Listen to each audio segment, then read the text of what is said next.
When your own spokesman walks out on you and goes public with criticism, the country watches to see how you respond. Kenneth Okonkwo was not just a party member who drifted away quietly. He was the face of the movement, the man who stood in front of cameras, defended Peter Obi's vision, and rallied Nigerians behind a candidate who promised something different. When a man like that leaves and speaks out, it lands differently. It raises a question that millions of Nigerians are now asking. Is Peter Obi actually delivering on the promise, or was the obedient movement just a beautiful idea that couldn't survive contact with political reality? This interview is Peter Obi's direct answer to that question, and what makes it compelling is not just how he handles the Okonkwo controversy, it is everything that comes after. Because this conversation does not stay comfortable for long.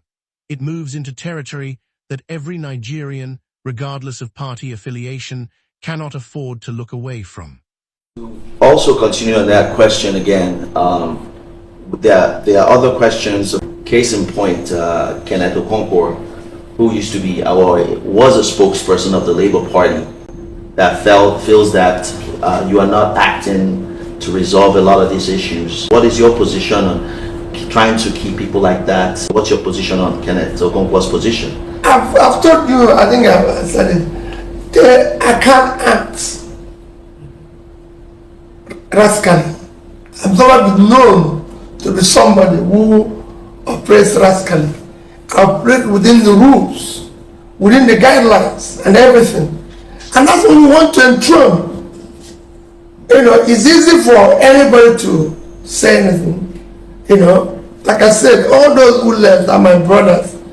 They are my people, who are my associates, whom I worked, whom I'm pleased with and everything. But I would never be part of what I'm trying to change. On Kenneth Okonkwo, Obi is calm, deliberate. He does not attack the man, does not dismiss the criticism, and does not perform the kind of wounded loyalty that Nigerian politicians typically reach for when former allies turn public. He acknowledges those who left as brothers, people he worked with, people he respects. But he draws a line. He says he will not become part of what he is trying to change, that he cannot act rascally. If I wanted that, I would have finished being governor when in the history of the country nobody left money. I would have taken it like every other person. So if you want to, if you say this is what you want to do, I would have signed into law which has already been passed. That his entire political and business trajectory, if you go back and examine it, will not show a single instance where he operated outside the rules for personal gain. And then he points to something concrete. When he finished his tenure as governor of Anambra State, he left money in the treasury. He did not sign into law what had already been passed legislation that would have allowed him, like virtually every other governor before him, to walk away with personal financial benefit. He chose not to, even when it cost him, even when the system practically handed him permission. That, he says, is what leadership looks like, not the speeches, not the campaign trail energy, the decisions you make when nobody would have blamed you for choosing differently and you still choose correctly. Whether that argument convinces you is entirely your call, but it is on the table, stated plainly, and this interview gives you the full picture to judge it by. From there, the conversation moves into something that has embarrassed Nigeria before the entire world, and placed the failures of the current administration in sharp, unflattering relief. Due to the Ogun State administration, Ogun State governor, Nigerian jets were seized overseas in France based on a situation with a Chinese company. Now, this is something that happened within the state government side, and is now affecting the presidential jets being seized. What is your position on that situation, and how is impacting the visual optics for Nigeria as a whole, as a country? And do you think it's fair that a state government did something and the federal government is now having to pay the price for it?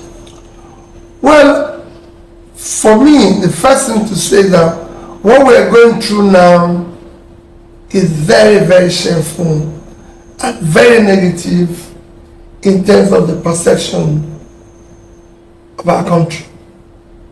And something needs to be done very quickly. And I've my humble request is that we need to urgently audit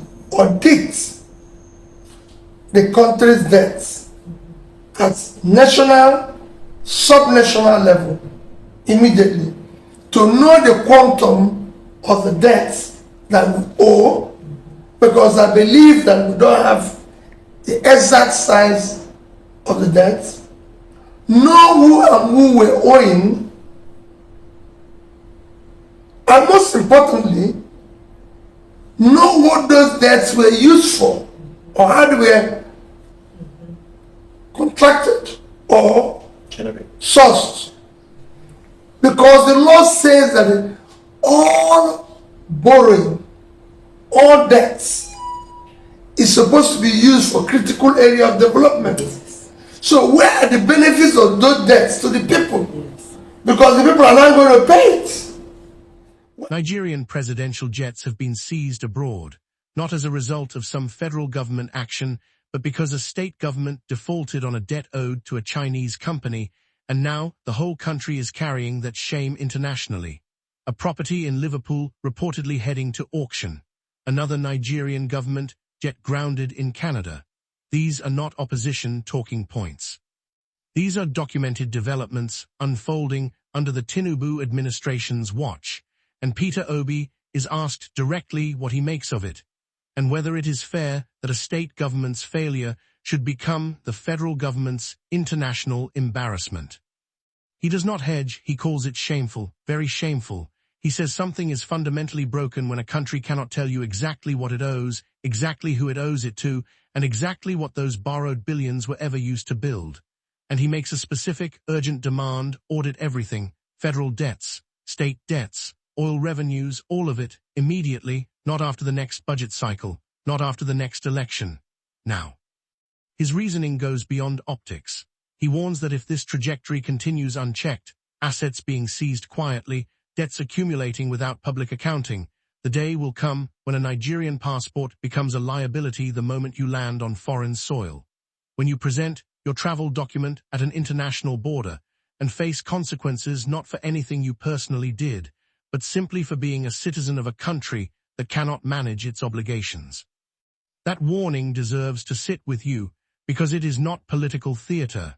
It is the logical destination of a sovereign debt crisis that is being managed with silence instead of transparency. The conversation then turns to the Dangote Refinery, one of the most contested economic issues in Nigeria today. The Tinubu government has faced mounting pressure over its handling of crude oil supply to the refinery, with accusations of deliberate obstruction, foreign interest interference, and policy inconsistency, creating confusion around what should be a straightforward national priority. Peter Obi cuts through the noise. He says the federal government should have moved aggressively, his word, not a paraphrase, to ensure that Refinery receives every barrel of crude it needs, without delay and without conditions. He is not interested in the debate about whether Dangote should have secured supply guarantees before breaking ground. That conversation, he says, belongs to the past. What matters now is that Nigeria has a functional domestic refinery and is still spending scarce, hardened foreign exchange importing refined petroleum that it has the infrastructure to produce at home. Every day that Refinery operates below capacity because of crude supply politics is a day Nigeria pays a price ordinary citizens absorb through exchange rate pressure, fuel costs, and economic instability. This is not a favor to a billionaire. This is basic national economic logic, and the current administration's failure to act on it aggressively is costing the country in ways that compound daily. And then the question that millions of Nigerians have been living inside since May 2023, the fuel subsidy removal that arrived without warning, without preparation, and without a safety net. A viewer puts it to him directly and simply: during your campaign, you said you would remove the subsidy. What was your cushioning plan for ordinary Nigerians when that happened? Obi stops him there, firmly but without theatrics. He says that framing is not accurate, and the distinction he draws matters enormously for understanding both his campaign and what went wrong under Tinubu. He never campaigned on a sudden blanket subsidy removal. What he proposed was a phased, intelligence-driven approach, beginning with the elimination of fraud, because the fraud, he argues, was massive. Nigeria was reporting fuel consumption figures that defied international comparison. Countries with larger vehicle populations, more developed road networks, and significantly higher economic activity were consuming roughly a third of what Nigeria claimed to be subsidizing. The gap was not explainable by legitimate consumption. It was explainable by systematic theft embedded inside the subsidy structure itself. His plan dismantled the fraudulent layer first. That alone, he estimates, would have cut the subsidy burden by approximately 50% without a single legitimate consumer feeling a naira of pain. Then and only then bring stakeholders together, consult, transition gradually, and show Nigerians with full transparency exactly where every kobo of savings is being reinvested, in hospitals, in schools, in infrastructure, in genuine poverty reduction. What actually happened under the Tinubu administration was the opposite, an overnight removal, a declaration that billions had been saved, and then silence, no transparent accounting, no visible reinvestment, no cushion for the tens of millions who woke up the next morning to fuel prices they could not afford, and a government that offered no clear explanation of where the savings were going or when the relief would come. We want the system to be transparent and people to be informed of what is happening. Peter Obi says that quietly, no raised voice, no dramatic pause, just the words, and somehow that restraint makes them hit harder than any speech could, because what he is describing is the minimum standard a functioning government owes its people. And it is a standard that, by his account, Nigeria is still waiting to see met. This interview is Peter Obi on record, pressed, unscripted, responding to a former ally's public criticism, confronting the international embarrassment of seized national assets, and holding the current administration accountable on the decisions that are shaping everyday Nigerian life. You may leave this convinced by him, you may leave with more questions than answers. Both are valid, but the issues raised here, debt, transparency, oil, subsidy, and the cost of failed leadership, belong to every Nigerian. Watch it, think carefully, then decide what you believe.